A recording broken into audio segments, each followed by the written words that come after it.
¿Qué es para mí el cuento?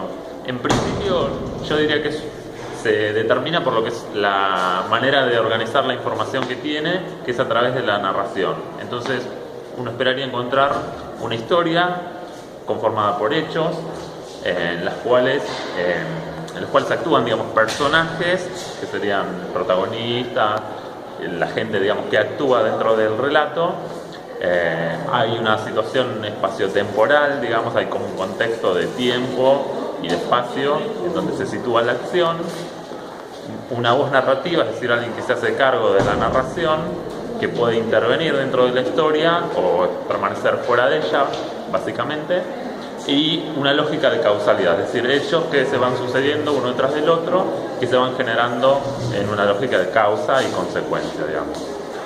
Ahora bien, eso sería característico de cualquier tipo de narración, en una noticia, en un relato histórico, en una crónica y en un cuento aparecerían esos elementos. ¿Qué es lo que diferencia el cuento de las otras narraciones? Por ejemplo, el hecho de que una noticia se ciñe, digamos, a hechos verídicos y un cuento no, se diría más bien relacionado con lo ficcional, es decir, con el carácter inventado de aquellas temáticas de las cuales se están hablando. Otros elementos que lo determinan tienen que ver con, por ejemplo, la estructura. Generalmente se dice que la estructura del cuento clásico es de introducción, nudo y desenlace. Entonces habría estas tres grandes partes en las cuales se subdividiría. Es decir, en la introducción se presentaría como un contexto, en el nudo aparecería el conflicto o la problemática a resolverse, y en el desenlace finalmente se daría esta resolución.